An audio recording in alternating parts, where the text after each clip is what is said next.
Hi everyone, what's up? Chelsea fans, I hope you're all feeling good. This is Xavier Mbuyamba, and you're listening to the Blue Day podcast. Enjoy.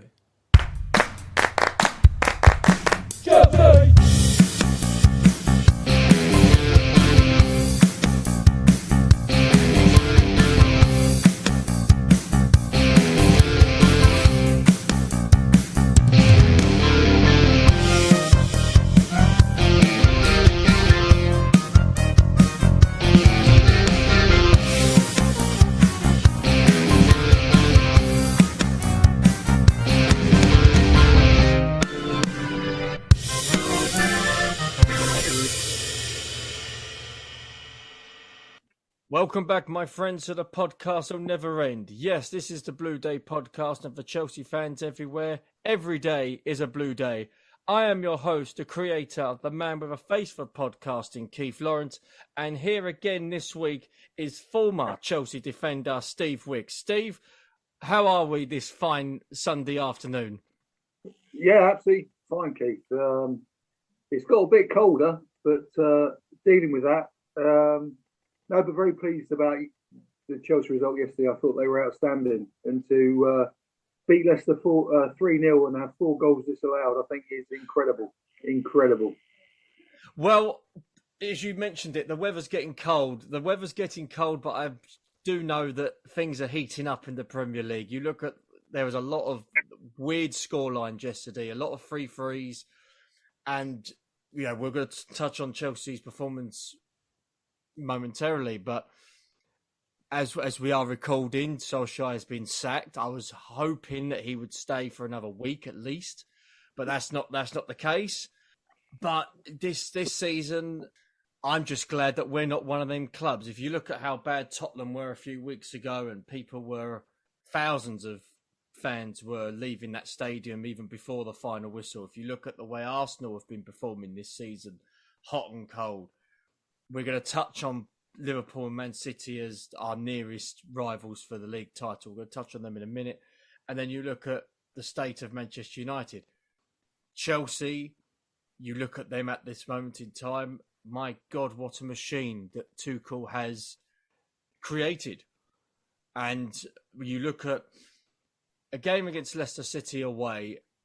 We don't have a good record against them at their place. I think the last time we beat them was under Conte a few years ago. We haven't really done well at their place in the last 5, even 10 years. Leicester was going to be one of them games where we might drop points. Leicester might sort of catch us on the break a little bit, play on the counter-attack, play to their strengths.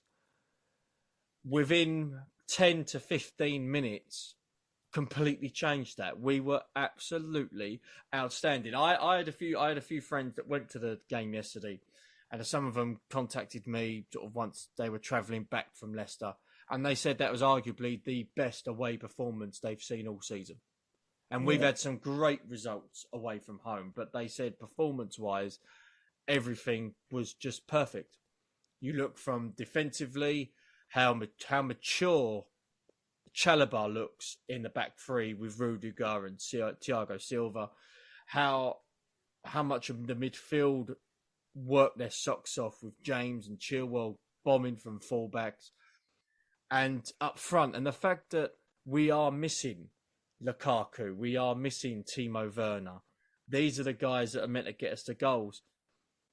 I'd say probably only against Burnley. We haven't missed them in any other game. No, Keith, I agree. I think that in football, fads are created. And Man City started all this with not having a centre forward, not having a focal point. And we, for the last, I can't remember how long now, it's got to be over a month, have played without a centre forward, like Man City. And it's worked. And to go to Leicester and score 3 goals and have 4 goals disallowed, I think it says everything. We're coping. And if I was a centre half now, I'd be thinking, well, who am I marking? Who am I, and the basic teams that are a little bit can't cope with it. You've got two centre halves that are looking, thinking, well, who am I picking up? Who am I supposed to mark? And it's worked for Chelsea. And they were outstanding yesterday. And I think Chelsea, we've become a machine, but a very attractive machine to watch. Yes. A very attractive, and we play some good football. And I think that the big thing in this whole championship thing, I think, as far as I'm concerned, is the African Championships, where Liverpool all of a sudden lose Mane and Salah. Yeah. So I'm thinking, if we can keep our form going, that will limit us to us or Man City. And also, when you look at the African Cup of Nations, we will be missing Mendy as well, because he'll be away for the month. But that's where your mate comes in. That's where my mate comes in. Well, yeah. If he proves me wrong within the month, then fair play. I think he seems a different goalkeeper to what he was when he first arrived, and I think that's because the spotlight isn't on him week in, week out. He's obviously got competition which he's thriving on, and he knows that he's not going to be number one. But it'll be interesting, as you say. Liverpool going to miss two of their most influential players in the month of January, and it's important for us that we get the points now, whereas coming up to the Christmas period where we've got a tough run of fixtures. I think in the month of January alone, I think we've got Liverpool, City and Tottenham in the month of January, all in between FA Cup fixtures. So that will be a very tough month in January. So at the moment, we should be looking further afield about what's going to come up, where who we're going to be playing January, February. But looking at it now, again, I was massively impressed. I was really impressed with how we played against Leicester. Leicester, I thought, was going to be our bogey side. If you look at the run of fixtures that we had, and we kept getting win after win after win. Yes, performances might not have been there, but we was winning every week. Burnley, we cocked up on, and it was a bad cock up. But against Leicester, you thought, well, we might drop points to that. We were unbelievably good. And we're now getting goals from all over the pitch. Centre-backs are getting goals. The likes of Rudiger getting goals. Chalobah getting goals. You look at our midfield, Kante having a run and scoring. Quite a magnificent finish, by the way. It weren't sort of like a scuff shot. He absolutely meant that. And then you've got the subs that come on and make an impact. Pulisic coming on, and I haven't been his biggest fan recently. I think that his performances and form need to be improved. But he comes on and scores a goal, and it was a very neat finish. So at this moment, Chelsea are looking very, very strong indeed. And I said at the start of the season, I think Chelsea will win something this season. I think Chelsea have got the capabilities. Tuchel in charge, he knows what he wants to do. And I think not only does the present look bright for Chelsea, but I think the future looks bright for Chelsea, especially when you look at Mason Mount maturing even more. Reece James, my God, Reece James looked unbelievably brilliantly yesterday. He just looked a player on another planet in terms of his quality. And then I'm getting a little bit ahead of myself, and I'm getting a little bit excited to see where Conor Gallagher's going to come into this team, where Billy Gilmore's going to come into this team. And is it going to be a case where, and this is sort of armchair predicting, but Kante could be getting to the point where he's going to be 32, 33. Jorginho, could he be a case where he might want a new challenge? You've got two midfielders in Gallagher and Gilmore.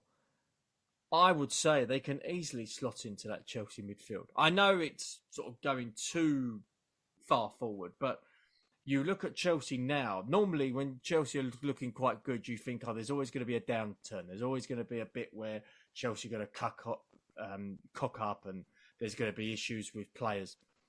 You look at the players coming through, they're looking equally as strong. And as you say, we're scoring goals without our main man, Lukaku. What will happen when Lukaku does come back and we're playing as we are with Reece James, our top goal scorer in the Premier League, which is quite a feat in itself. Yeah, I think this season Chelsea are going to be very, very hard to beat for that Premier League title. Yeah, I think so. I think. Listen, when you look at the young, let's answer your question about the young kids. Connor is a fantastic footballer. He's a defensive. He's an attacking. He's a box-to-box midfield player. And I look at him as a natural successor to Kante. I look at him and think he's got the ability to sit in there.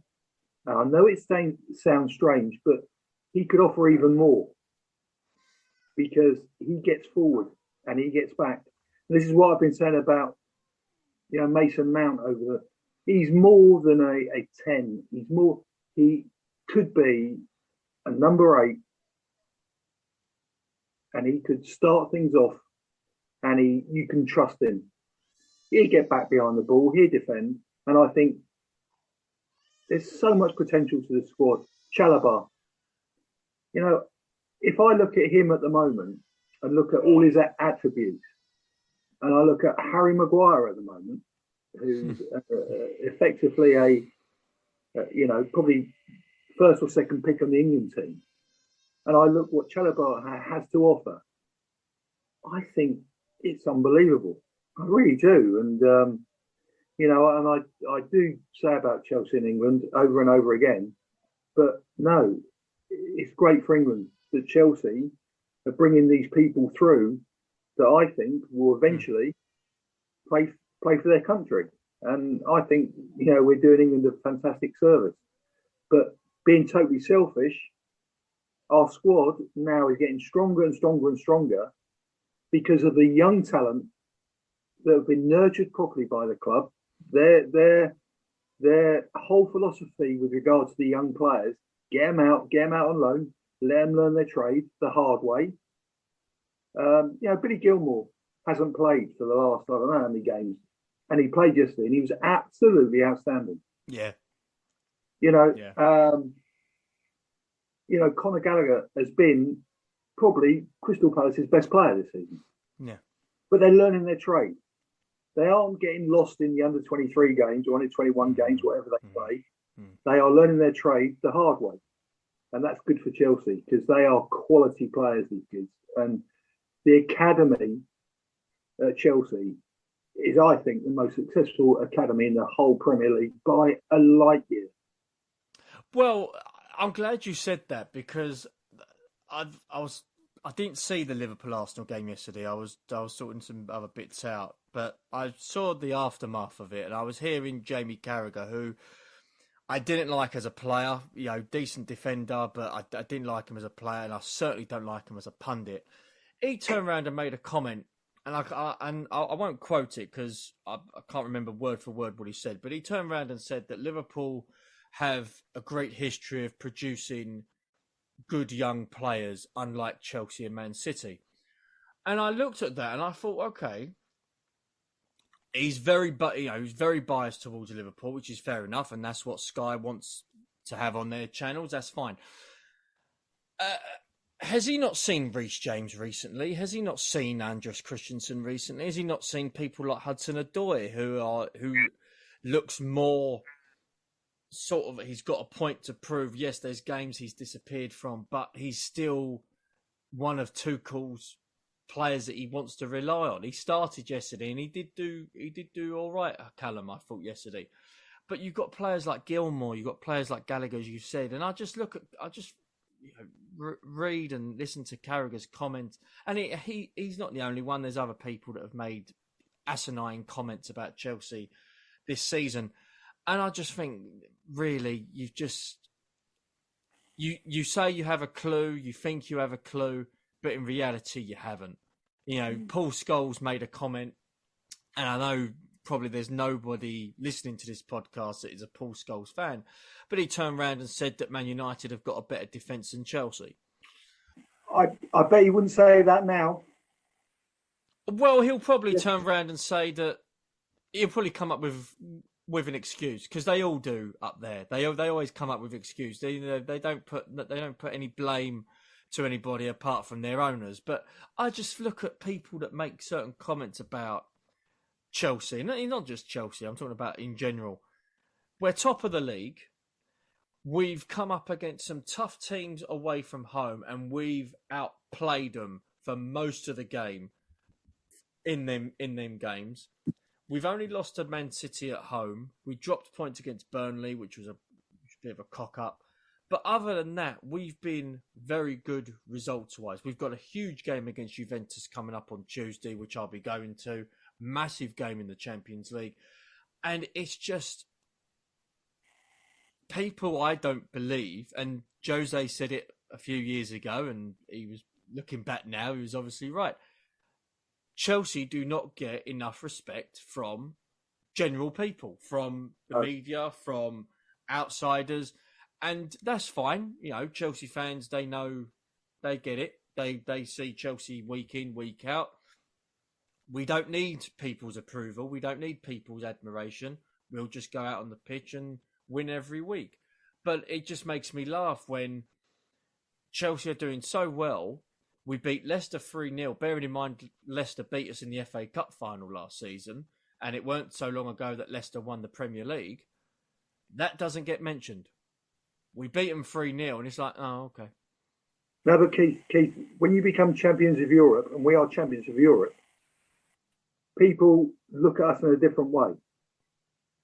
Now, throughout Chelsea's history, if you look at it, the amount of young players, going back to the Dock, with Venables, Graham, Harris, you know, all those young players coming through. Then you go through to Dave Sexton, where Alan Hudson, he was one of the finest players ever to put an a Chelsea shirt on. The Ray Wilkins, you know, the team I was lucky enough to play for. It was all based on the youth coming through the youth system. Chelsea have got one of the best, and always have, given youth a chance. Now, what's happened is they've become a business within a business. Yeah. That whole, the way they run the academy is, and I've said to you over and over again, every player that leaves Chelsea, Tomori, I guarantee you that Chelsea have a buyback, the first buyback on him. So although they sell him and they make their money, if he does well, they will buy him back. They will have the first option to buy him back. The way they run their club is absolutely exceptional. And when you look at the quality players that have come through, and I mean quality players that have come through that academy, it's unbelievable. We are by far. And Jamie Carragher, quite frankly, is talking out of his backside. Our club has produced the most outstanding young footballers, and we should be proud of that. Oh, you look at Mason Mount. I forgot to mention him. Keith, I know where he can stuff his liver bird because he's talking twaddle. It was partly a little rant on my part. You know, I haven't been myself for the last 24 hours. Yes, Chelsea are top of the league, but personally, I haven't been myself. So that's past. I'll let that just be the rant for the week. But huge games coming up between now and the end of the month. We've got Juventus at home, as I've mentioned, and we've got, ironically, Manchester United next Sunday. Oh, that'll be an interesting game now. But start with Juventus, Steve, in Champions League. It's a massive game because if we win, I believe we overtake them in the league table, which is important going into the last match day. And also, I think it's a little bit of redemption from how they beat us at their place. Because, and I've said this before, this Juventus team is one of the worst Juventus teams I've seen in a long time. And we should have beat them at Turin. That was probably one of the worst performances I've seen Chelsea have for the last year.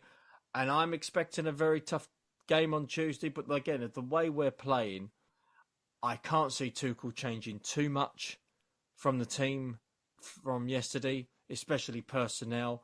And tactically, I don't think Juventus will cope with how we attack, personally. No, well, I agree to a certain extent, but the one thing I've learned in my life as a football player and fan is that the Italians have an unbelievable way of getting through these games, whether they're dour, whether they're defensive, whether it's a tough game. And they will ask us questions. And I believe that we can beat them, and I think we can. But I think it's going to be a very, very hard game. And they will come probably and play what I call parasite football, play off our mistakes, play on the counter-attack, and it will be us pressing and pressing. And I think it's really important, winning your group so that the next stage you aren't playing the top seeds. And I think that puts added pressure. So I think it's really important that we win this group. We beat Juventus, and I think we can, and I think we will. But it's one of those games where we've got into a situation where we've got to win. They'll be happy with a draw. Yes, and that's when the Italians are the most dangerous. Mm. Good point. And it will also be interesting from a Chelsea fan's perspective, seeing how Cuadrado does and Morata does, being former Chelsea players that didn't make the cut at Chelsea. They, whether it was lack of game time or lack of form, it will be interesting how they get on against Juventus. And I will remember the last time we played Juventus at Stamford Bridge when Oscar scored 2 sublime goals. I was there that night at the Matthew Harding Lower, and we drew 2-2. We were 2-0 up, and Juve got back into it. But I'll have memories of that night sort of with me on Tuesday, and I just hope that we play the same sort of level of intensity as how we have done over the last few games. And you just look at where we are at the moment. Trophies aren't sort of handed out now, but my God, you look at how we play, and I have mentioned this before. There's no European side that frightens me at the moment. Bayern look okay, but then they'll have an off day. PSG, see how they get on against a top European side. See how they do defensively. We know what we get from the English Premier League clubs. Serie A, there's no one there that frightens me. La Liga, don't get me started on that. We'll be here for another few hours talking about how bad they've become.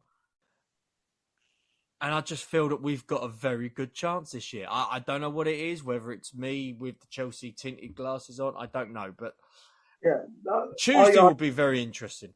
Yeah, I think that's a big game on Tuesday. I think that can help us. If we win and we qualify as winners of that group, that makes our life very easy. Oh. But having said that, we're the type of club that can beat anyone. And to me, the only teams that scare me in this whole competition are Liverpool, Man City, and PSG. And then there's a little bit of a gap, and there's Bayern Munich. Oh. But never before have we gone into a Champions League and not feared Barcelona, Madrid. Times are changing. And the Premier League, I watched the match of the day last night, and there's not a league in the world that will have that much drama. No. It was unbelievable last night. And anybody on their day can beat anybody. That's Watford Creek. I'm glad you've mentioned that. We're going to touch on to our next league game. We're going to preview it now to round off the show. Chelsea Man United next Sunday. Again, I'll be going to that one. I'm gutted Ollie has gone. I would have wanted Ollie to be at the helm next Sunday, and then seeing how we get on against them. Then he can get sacked. You're being very cruel, Keith Lawrence. That was my plan. That was my hope. Isn't there anything about you that feels quite sorry for him? For Ollie? Absolutely not, no. Listen, couple of things. He's conducted himself very well. He's always faced the music. He's always got in front of those cameras. He's always talked. He's never hidden. He's talked. He was thrown in the deep end. He did have an element of success in bringing it all together a little bit. But you know something? He doesn't look a bad guy. He actually, to me, has come across really well. And there's been loads of people loving to have a go at him. And yet, I don't know, when these things happen, I do feel a little bit of compassion towards him. I don't think he's a nasty guy. I think he's a little bit out of his depth. But Man United, what I don't want is them to have appointed their manager before we play them. Well, the way they've announced it, as we are recording, they're going to have an interim guy in charge. The guy who obviously they're looking for, whether it's Zidane or somebody else, even Pochettino, they're not going to be available until the summer. Yeah. So it looks as if it could be Carrick or it could be somebody else from within their United family or whatever. But it just would have been nice, you know, having Ollie at the wheel, pun intended. Why don't you get him when he's down? Why don't you hammer him when he's down? Dear me. Poor old, yeah. I just hate Man United. I can't stand them, and it's a shame because, and also I did hear there was a certain rumour that Chelsea are looking to speak to the FA about appealing Harry Maguire's red card. Now, whether or not they'll get something with that, I don't know. What a shame that he got sent. This is I'm sorry, but this is a guy who has played for his country. He's obviously off the field. He had a bit of an issue last season. And I just feel he's one of the most overrated defenders I've ever seen on a football field. And a guy I know mentioned about Cristiano Ronaldo. He said about Juventus, under Ronaldo, Juventus sacked 3 coaches while Cristiano Ronaldo was there. Ronaldo's been back at United. They've already sacked Ole Gunnar Solskjaer. Juventus financially are partly better off because they haven't got the Ronaldo wages to deal with. And allegedly, from what I've heard from Italy, the Juventus camp is a lot happier now that Ronaldo's gone. He's gone to Manchester United. And I think the writing was on the wall as soon as Ronaldo turned up, because you look at someone like Ollie, and you might disagree with this, Steve, but you said about him being a nice guy. Yeah, he might smile 9 times out of 10. Nicety don't win you trophies. No. You look at Klopp, you look at Guardiola, you look at Tuchel. Those are 3 guys who I would, if I was a manager who has got the ump and I would vent out my frustration, if I've got them 3 harping on at me on the other side, I'll be okay. I might shut up. With Ollie, nah, absolutely not. And I just think United job. You've said it. The United job was too big for him. Yeah, he was out of his depth. He was out of his depth from the moment he got there. But you just look at that squad. They've got great individual players. They're not a team. No. I think every team needs a general. And I look at Manchester United and I think it's a political, you know, David De Gea last night on his interview was an absolute disgrace. I think I know what you're going to say, yeah. Because what he did was he made out that players don't know what they're meant to do. That was disgraceful. He was kicking his manager where it hurts. Unbelievably. He was an absolute disgrace. And I hope against us, ball goes through his legs. He makes 10 ricks, because he should look at himself and be absolutely disgusted with that interview. And what was quite sad is the guy that scored the winning goal, and I'm a bit compassionate on things like this. He scored the winning goal when they won the Champions League. And he's gone over to his own supporters. And I think they knew, and I think he knew at that time when he went over, that's it. I'm out. I'm done. Yeah. And he got booed. Hmm.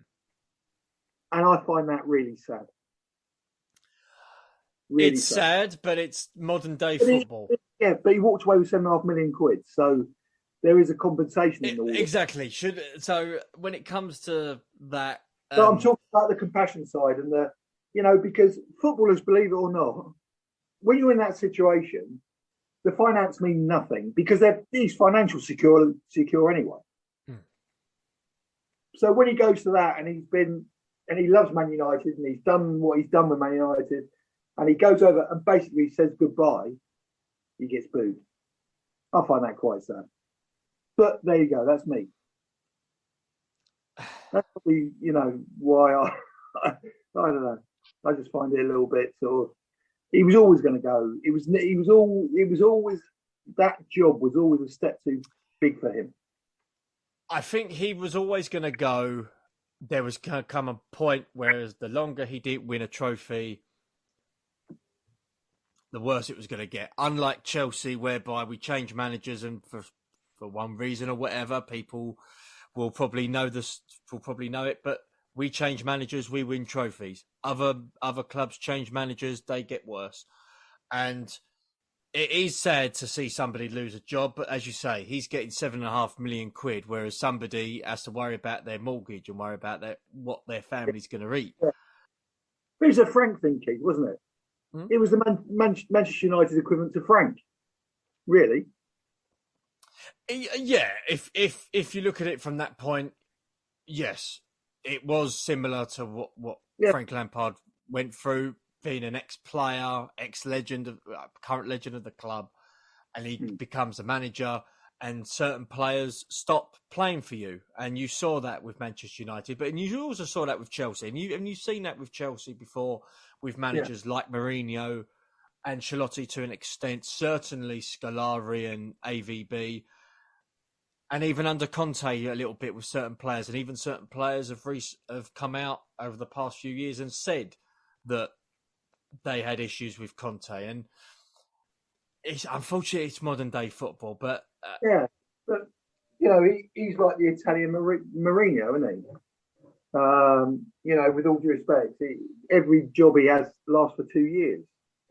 And then he starts having problems.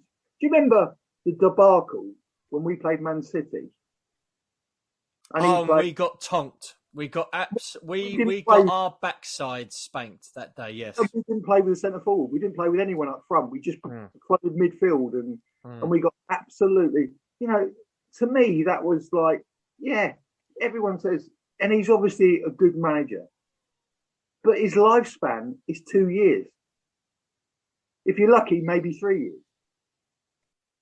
Well, I think the one thing that they're not going to do is copy a model of us. And they should, because we've been hugely successful over the last few years comparing to other clubs. And I've already said it, we are the pride of London. We are the best team in London in terms of trophies, in terms of performances. And as a few people have said in the past, imagine not being Chelsea. Yeah. And I'm going to look forward to next Sunday, whether or not Carrick or an interim manager is still going to be in charge. I hope it's Carrick. Well, if it's Carrick, then good luck to him. But I'll be heading to the bridge on next Sunday, expecting a win. I'll be hugely annoyed. I'll probably like many thousands of people that will be going if we don't win. And I just think you need to stick the knife in. They are a wounded animal. Yeah, I agree.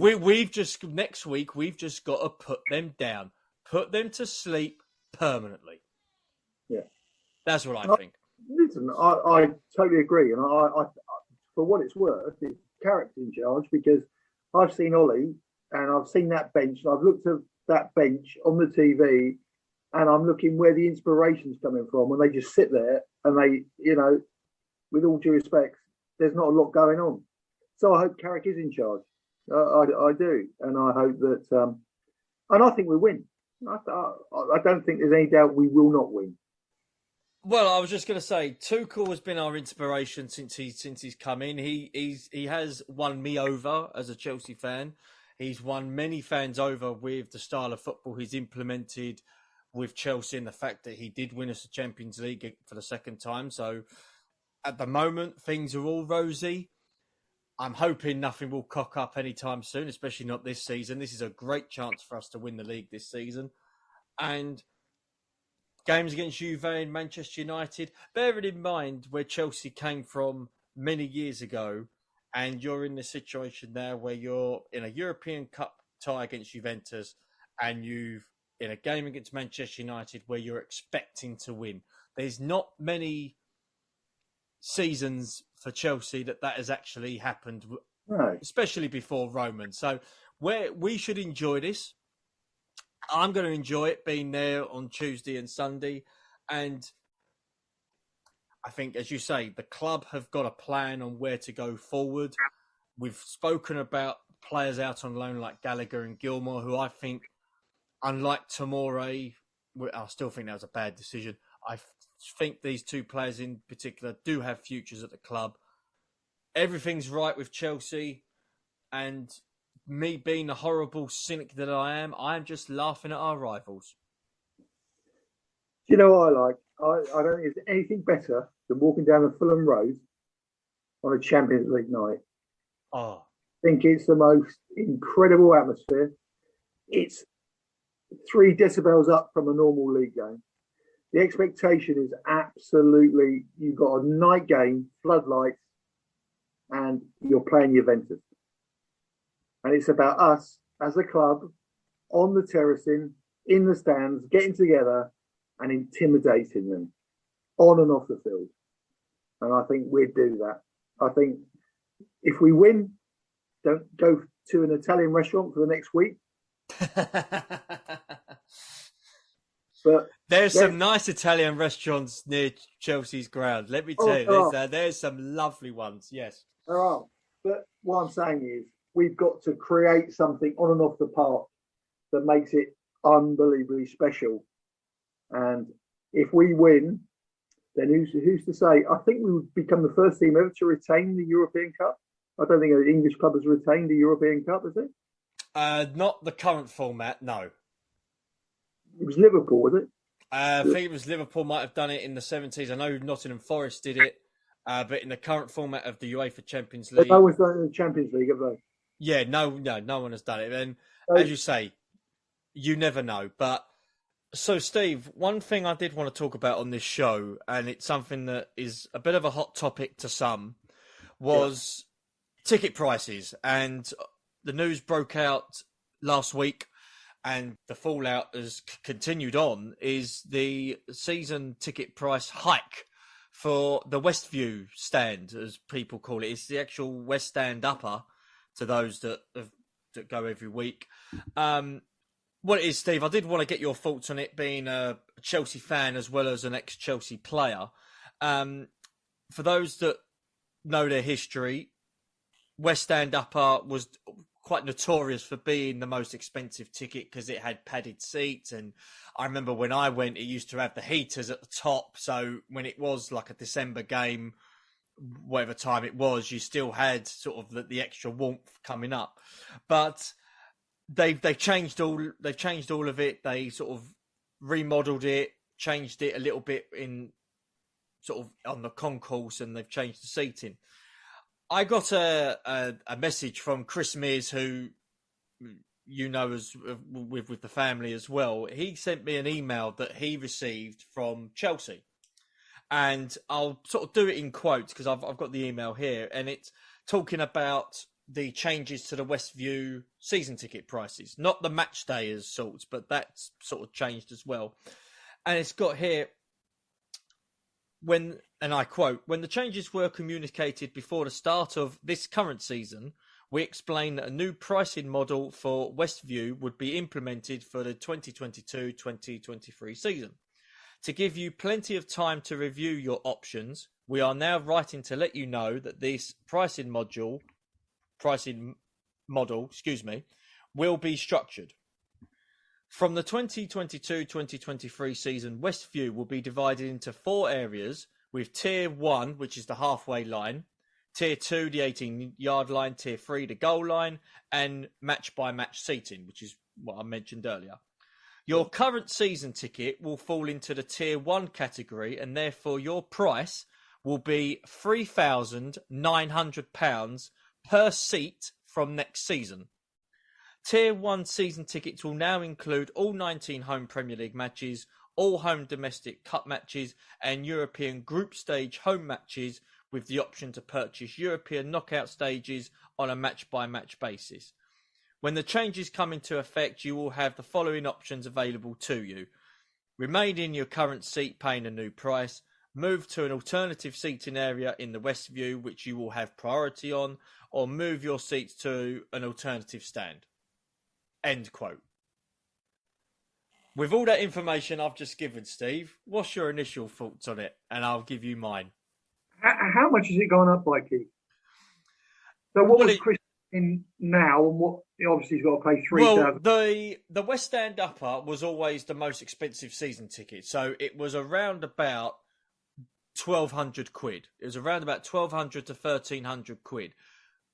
Yeah. And then at the start of this season, because I got an email from Club Chelsea, the hospitality bit, to say if I would be interested, because I've bought seats in that stand before. I got an email to say, would I be interested in purchasing a Westview season ticket or the club packages? And I declined because of the pricing, but they said to me that the prices will increase from next season. I asked how much by, and they said they could not give me a number yet. So it was announced last week on how much they've put the prices up by, and I haven't got the information in front of me, but I do know for sure that the most expensive the most expensive season ticket was between £1,200 to £1,300. Now, the fact that even with a tier 1, that's £3,900, that's the most expensive season ticket. Tier 2 and Tier 3, I can actually have a look if you want me to, Steve, while you let us know what your thoughts are on this incredible price hike, which, again, there's people that I know that sit in the West Stand Upper that have got families that are not from the business side, whereby they're not earning 60, 70, 80,000 a year. They're on modest wages, and now they're being told your season ticket's going to cost this price. What's your thoughts on it, Steve, before we... I would still say, listen, if they're going to put the season tickets up, which, for instance, I know for a fact that the season tickets at Spurs and Arsenal are absolutely, they're up there with that sort of money for the corporates. But I would like to see where the loyalty is in terms of how long have those Chelsea fans had that ticket. And in many cases, it's a family thing that they keep going through the family. How long they've had the ticket, and look after them. But if you've got two little boys who are football mad and Chelsea mad, and you take them to watch Chelsea play, well, you're paying a fortune, aren't you? You're paying an absolute fortune. And I think what they're doing is they're making that section a corporate section. Yes. And they want to use that for businesses, which I find really sad, because even when I go to football now, there are faces that I've seen for years and years and years at Chelsea. And it's those type of people that, that are being left behind because of the prices. And I'm not a lover of nouveau Chelsea fans that like the thousands of Man United fans that only went with Man United because they were winning trophies. It's the real people, the real supporters that are going to get, stung with this. I'm just looking here on, again, with the fallout because it's been a few days since the announcement was made, and there's people that are obviously against the ticket prices, but there are some that have turned around and said that the club has given us plenty of notice. If you don't like what they're offering, move somewhere else, move to another stand. Well, that's all very well said and done, but if you're a season ticket holder for the past 25 years, just for example, and you've had that particular seat, Why should you move? I think, I think if someone's been there for 10 years, let's say 10 years, I think there should be compensation. If they want them to move and they want to incorporate, more, as I see it, affluent, wealthy people within Stamford Bridge, and they've had that season ticket for 10, 20 years, I think they should pay them some compensation. Or say to them, right, what we're going to do for the next 3 years, you pick a seat anywhere in the ground and it's free. Right. And you pick up the fourth year. Or something like that, because you just can't go to someone that supported Chelsea for 20 years and say, oh, by the way, we're moving you. That's not right. I've got the new prices. I've got all three tier prices. So the tier one we've just spoke about, 3,900, that's on the halfway line. The 18-yard line, that's tier two, that's 3,000. And the goal line, and between the goal line to where the stand ends, which is tier three, is 1,500. Even that, I think, is a bit... I think it's taking the piss, to be perfect, because that's half price from the 18-yard line to the goal line, which isn't that long, to be honest. Look at the distance to it. But then goal line to halfway line, the comparing it, it's the same stand.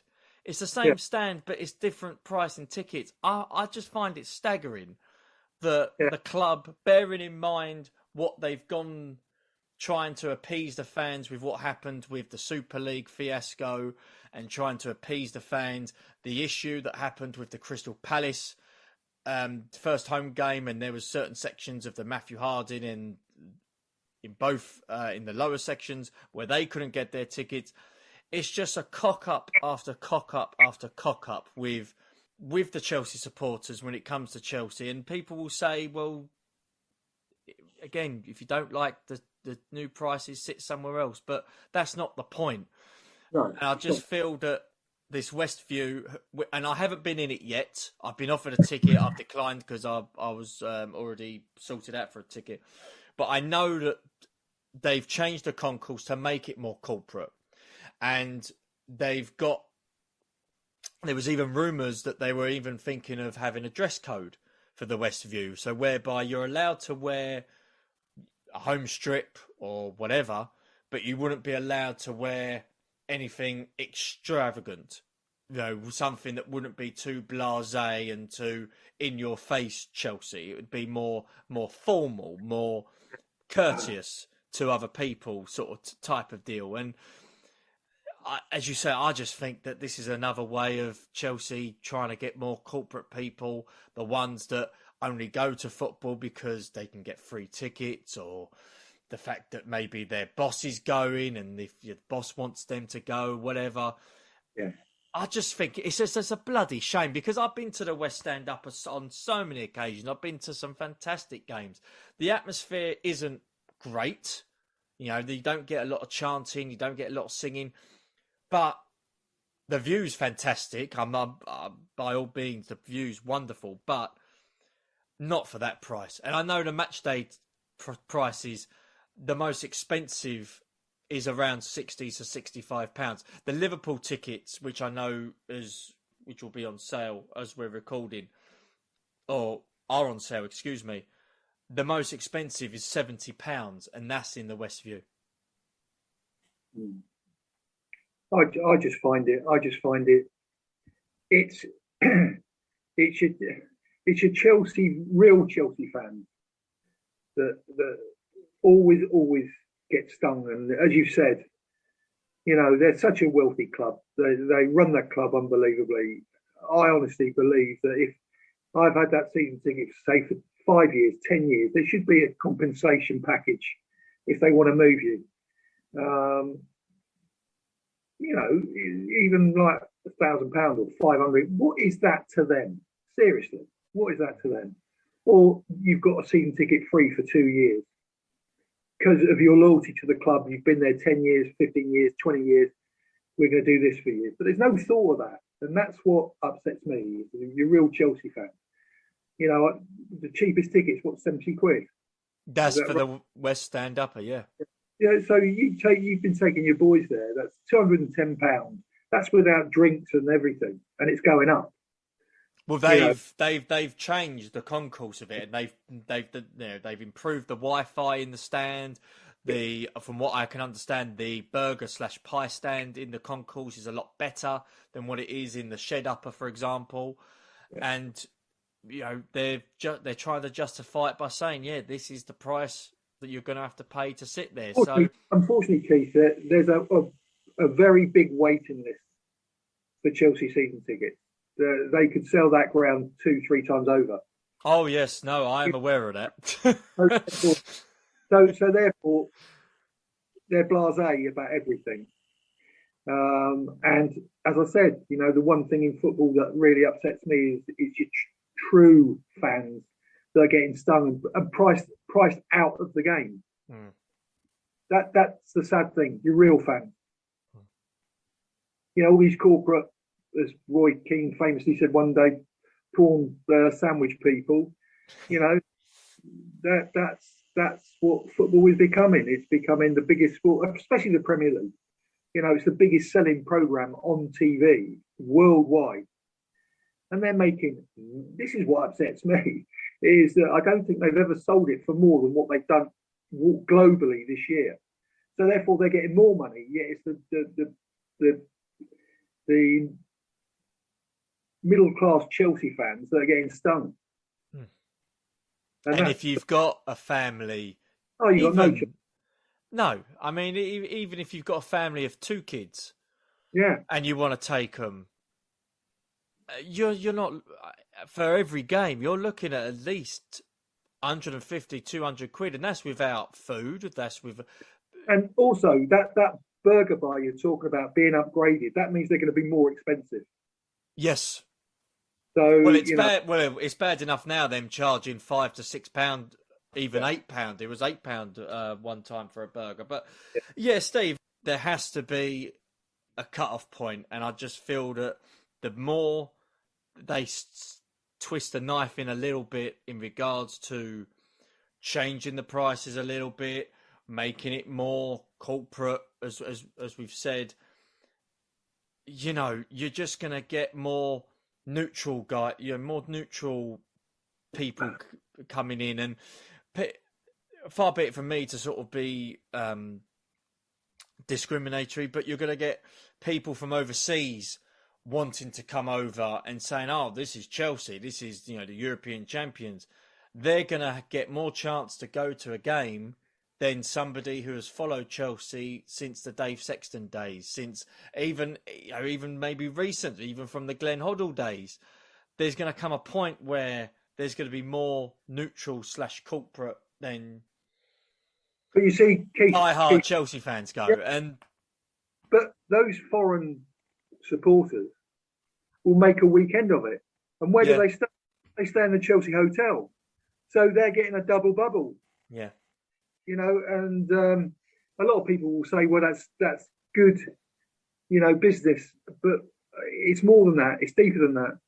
As I said, there should be some kind of compensation package for the people that have had their tickets in that area for 5, 10, 15, 20 years. Hmm. And it's those people that need to be looked after. All right, if they're going to move, they're going to move. But, look after them, because they've supported you for the last 10, 15, 20 years. So make sure they're looked after. Well, we'll see where it goes. The one thing I will say as well, Keith, I've been to Chelsea a couple of times, and to be fair, the atmosphere has been pretty ordinary.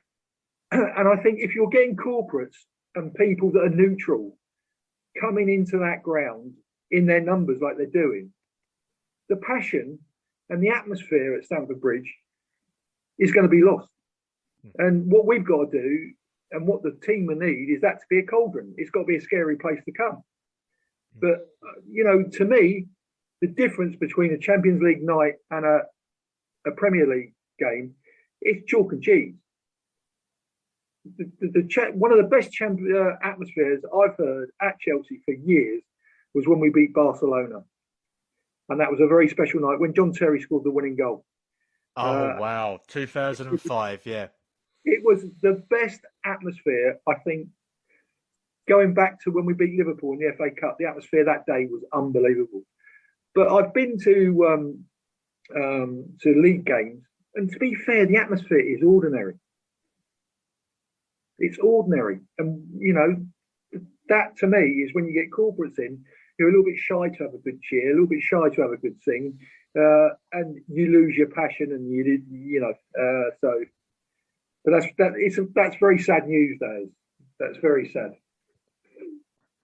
Well, unfortunately, unlike the Super League debacle, I can't see Chelsea backing down on this. So this is something that Chelsea have decided to do. It's something that they've had planned for quite some time. And, you know, listen, if you've got the money, $4,000 a season to afford it, I mean, Christ, I mean, if you just think of it, if you've just got a family of four and you've got to pay $4,000 each, it's just mind-boggling. But hopefully, you know, we might even hear some stories from Chelsea fans on the podcast maybe this season on whether they're going to stick to their seats or whether they're going to move.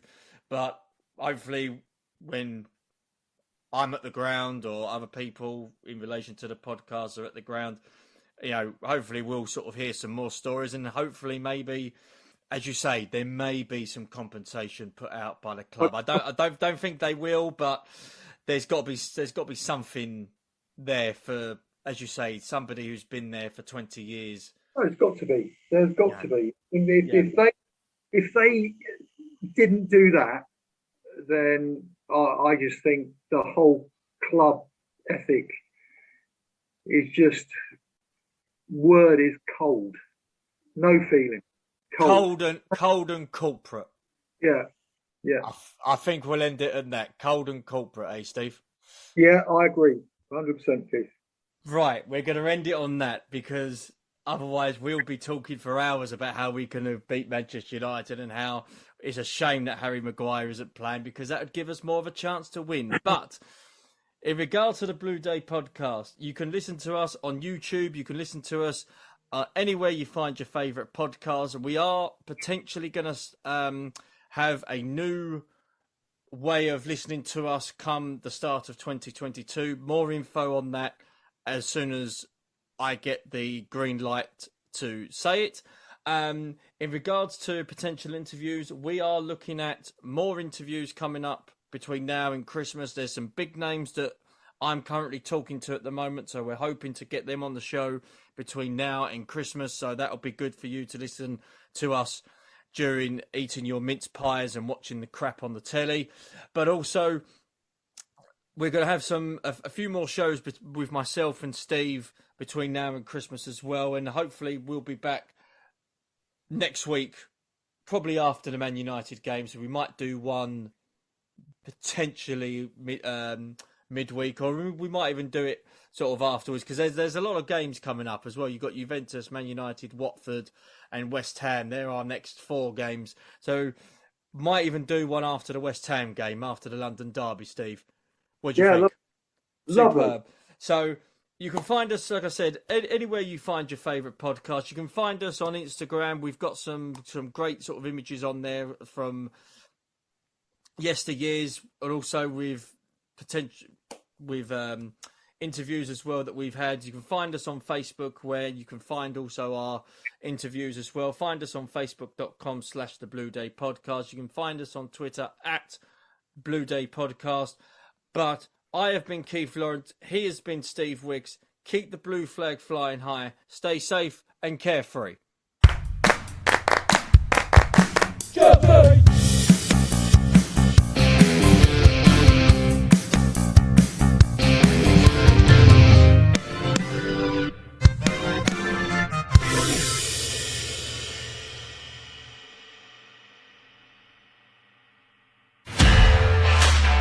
This podcast is part of the Sports Social Podcast Network.